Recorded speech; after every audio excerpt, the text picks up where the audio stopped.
Robbo, obviously a tough loss, but also pretty concerning seeing Luke go off with a concussion. What's the situation with him there? Yeah, just he's obviously got a knock there, and he was okay in the sheds, but yeah, enough not to go back on the field. So yeah, not ideal. He's obviously had some concerns in that area in the past. Does that? I mean, it's probably too soon for you to think about it. Yeah, fair enough. The other concussion was HIA test was Sam Walker going off. It looked like a bit of an elbow from Fleece. What was your view on it?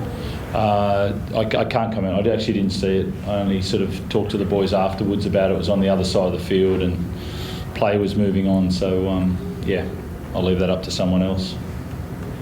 You must have been quite impressed with the way that the team played at times, given that you went through some pretty bad adversity out there, to still be in the hunt and still be trying to play your footy. Must have been quite pleasing. Yeah, I thought Drew Hutch and Joey Manu, Nat Butcher and Satilli, they all adjusted quite well around that. I thought that was a credit to the way they are versatile and the way that they sort of do train in different positions there to allow that.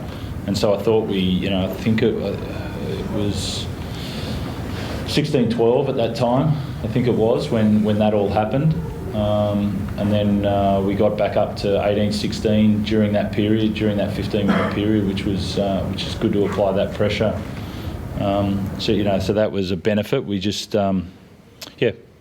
missed some opportunities and then opened the door for some opportunities which sort of separated the score. And you must have been before Carey went off. It seemed to be the first time in sort of a while where that half-back pairing has really clicked as well, with Walker and Carey playing in concert together down for the first try particularly. Yeah, look, they're, I've said over the last month, I feel like we've been getting better and better, probably since the Gold Coast game. Those combinations and that flow of the sets have been much better. We've been able to get the points and apply the pressure there. At 12-6, we should have been better at 12-6. I think we had 3 errors in a row there just to keep the door ajar. I felt like we were in a dominant sort of period there, and we needed to continue that. Instead, we sort of gave them good field position, which got it back to 12-10. There was a couple of periods of those where we had that. It's sort of, you can see it's so close. Just the ruthless edge of some of the games that were played about keeping the lead or putting the foot on the throat at different times. We've let that off and left the door open. But you can see the makings of a team there that's going to dance at the top. But we've got to be better than what we are in those periods. How impressed are you with James and Ted and Tupou, the ability of them to back up after what they produced on Wednesday night? Yeah, it's a credit to all the State of Origin players. I think it's quite rare in sport. It's not a physical. We're quite science-based now in our sports. But for all those 34 players to go back and play, even the guys last night, it says that they shouldn't, but there's something about the mentality and what your body can do if you ask it. It's really impressive. It's such an honour to see those guys play the way they did on Wednesday and then come back and back up now. And Teddy, is it harder to back up on a Friday, on Wednesday or a Saturday? The extra day help recover another day? Yeah, I'm not sure. I sort of just get the recovery in whenever you can. I thought it's always tough to back up, but like Robbo said, it's part of our job. So it's just what we do, I guess. Teddy, did you feel like you're sort of getting the upper hand there in stages of the game, but you're sort of going with it? Yeah, definitely. I felt like we were ready to play, ready to win. I felt like it was right there for us, and probably that stage in the first half, 3 errors in a row, invited them back in the game, but then we sort of got back in the game in the second half, and then we just didn't. Yeah, I thought our defence was a bit disappointing. Some soft tries there to get them back in the game, but I still felt like we had a chance of winning, and that Melbourne are the benchmark at the moment, and I thought we stuck onto it pretty well. Just unlucky not to get the win. Can I ask about Joseph Solali's performance, particularly defensively? I guess what do you make of what he produced on?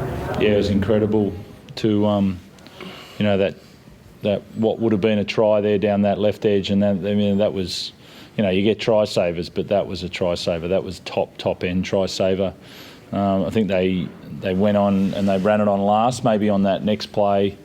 He shut that down. We had a couple of missed tackles where he had to come in and make them, and then they had an opportunity in the second half on the right edge, and he had to tap that ball, make sure it was a forward pass. There was just lots of those moments for Joey tonight on the back of him carrying the way that he did. So yeah, there's a hell of a lot of smarts in all of that, and toughness. How much is that? I'm interested to know how much it is in terms of culture, in terms of the person themselves, the effort, in terms of what the way that you tell your players to go out and play. Because a lot of players, that particularly the Suwali tackle on Hughes, they might have jogged that back in or thought there's no way I can tackle him. But Suwali put himself in the position that if the mistake was made by Hughes, he was there to shut it down. Yeah, it's all coaching. It's only coaching. I wish it was. No, we're not that good. Yeah, it's just an absolute inner desire to win at anything, you know, whether Joey's playing table tennis or he's playing sort of kick arounds or someone's making a break. He wants to win. And that desire to stop that play, he hadn't put the ball down, so Joey was going to keep going. It's not being rude, but most people would have stopped before they even got close to. Even if they were quick enough, they would have they would have made an attempt, but that, you know, there's a difference. Teddy, just going back to Luke, I know you're tight with Luke and it's only early days with the concussion, but can you describe the emotions when you see him go off? Because he looked like he was really almost a bit frazzled there when he came off. Yeah, it was a weird one. I didn't really see what happened. I just seen him sort of be down and pointing at his head. So yeah, I've seen Luke go through a bit of a hard time with that, so it's there's a bit of a worry there when you see him and then he's not coming back on. So again, I don't know how serious it is for him, and yeah, just got to make sure, you know, he looks after himself, but hopefully it's not to the bad extent like it was last time. I don't want to prod Robert, but he did look like he was really distressed from just what looked an innocuous knock. Yeah, Chris, you know, he got the knock and then obviously came off, so, you know, I can't give you much more than that. Did you get Jared back next week? I don't know.